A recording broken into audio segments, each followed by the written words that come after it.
Nah, berikutnya adalah tentang argumen. Nah, tentang argumen yang akan dilihat sah atau tidaknya dengan memakai aturan penggantian ataupun aturan penyimpulan tadi. Nah, argumen itu apa toh definisinya? Ya, jadi di sini bisa dikatakan sebagai kumpulan dari pernyataan, ya, pernyataan-pernyataan tunggal maupun pernyataan majemuk, di mana pernyataan sebelumnya ini dinamakan sebagai premis, ya, premis ya, pernyataan-pernyataan tadi itu premis, dan yang terakhir nanti disebut sebagai konklusi atau kesimpulan dari argumen. Kadang argumen juga disebut sebagai sekumpulan proposisi, ya, sedemikian hingga proposisinya ditegaskan atas dasar proposisi yang lain. Ya, proposisi yang ditegaskan namanya konklusi, sedangkan proposisi yang menegaskan disebut premis. Jadi di sini yang harus kita pahami, memuat premis, nanti terakhir adalah konklusi. Ini kalau yang kedua ini definisinya dari yang siapa yang menegaskan, siapa yang ditegaskan.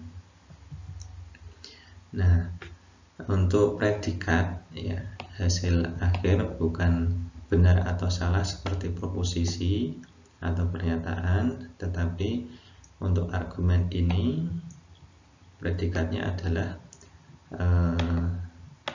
sah, ya, sah atau kadang disebut valid, atau nanti hasilnya tidak sah atau tidak valid, gitu ya. Nah, contohnya yang pertama ada premis atau suatu proposisi begitu ya. Jika hari ini terang, maka upacara bendera akan dilaksanakan, ya. Jika P, maka Q. Kemudian di premis yang kedua, hari ini terang, P, konklusinya bendera akan dilaksanakan. Jadi argumen ini dapat dinyatakan dalam bentuk, ya, jika P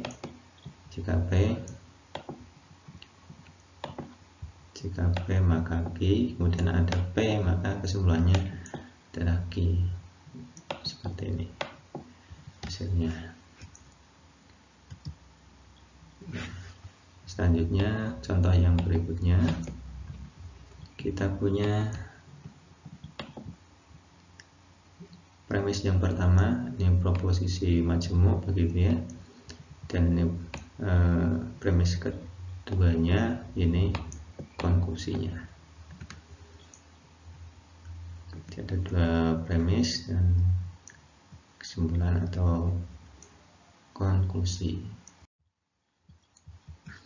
Nah, untuk bukti keabsahan argumen atau kesahan argumen, ya, ini dikatakan sah atau valid itu syaratnya apa? Ya, dikatakan sah, ya, jika nanti dinyatakan sebagai suatu implikasi, ya. Jadi premis-premisnya menjadi understand, ya, kemudian konklusinya sebagai konsekuen, ya. Nanti hasilnya merupakan implikasi logis. Jadi premis-premis atau proposisi-proposisi baik tunggal maupun komposit atau majemuk itu sebagai antecedennya nanti dibuat implikasi, terus nanti yang terakhir konklusinya sebagai konsekuen. Jadi dihubungkan pakai implikasi antara premis dan konklusi, kemudian nanti dicek nanti dia sebagai implikasi logis, otomatis nanti harus tautologi atau nanti hasilnya benar semua kalau dicek pakai tabel. Tapi kalau pakai tabel lama, maka kita pakai aturan penggantian ataupun aturan penyimpulan ya. Jadi di sini caranya dengan tabel kebenaran atau dengan aturan penggantian atau dan aturan penyimpulan. Ini nanti yang ini disebut sebagai bukti formal atau bukti langsung. Nah, selanjutnya adalah contoh yang pertama.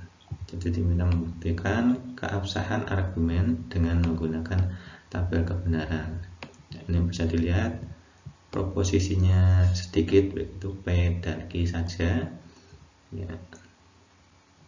Terus ada premis yang keduanya bukan Q, jadi kita tinggal ngecek ya, ini apa namanya, premis kedua ya. Ini kita buktikan premis yang pertama, hasilnya ini. Kemudian ini premis-premisnya sebagai antecedent ya, ini antecedent. Kemudian ini konsekuen dari dua premis ini.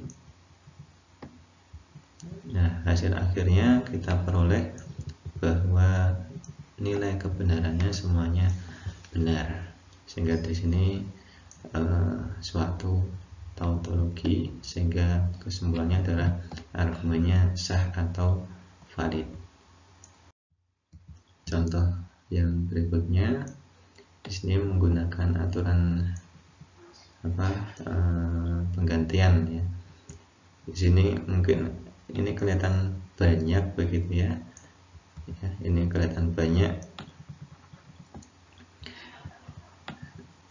belum kelihatan efektivitasnya kalau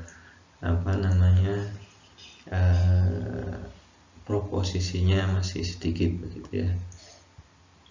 Ini sama seperti tadi, dibuktikan dengan hukum-hukum aljabar proposisi atau aturan penggantian, dan juga aturan penyimpulan. Ternyata semuanya sah ya, hasilnya benar. Tinggal di sini argumennya sah atau valid karena nilai kebenarannya benar semua. Nah, ada contoh yang ketiga seperti ini. Nah, ini mulai ada banyak ya, ada banyak proposisi ya. Maka di sini kelihatan efektivitasnya dengan aturan penggantian ataupun aturan penyimpulan ya, dengan 6 langkah sudah sah. Ini kalau nanti dipakai tabel kebenaran, maka nanti ada 16 baris ya, 2 pangkat 4.